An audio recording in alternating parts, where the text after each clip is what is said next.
Di cosa si occupa la vostra azienda e in che modo abbraccia il concetto di sostenibilità?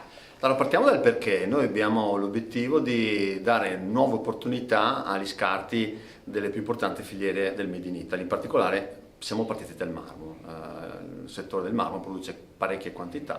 Ecco, quindi l'idea di dare una seconda opportunità alla grande quantità di marmo che viene generato soprattutto come scarto quando si lavorano i grandi blocchi. E come lo facciamo? Creando una crema, un impasto solo con elementi naturali che con una reazione magica, direi, chimica, naturale, si consolida e quindi ecco riusciamo a recuperare e sviluppare dei complementi d'arredo.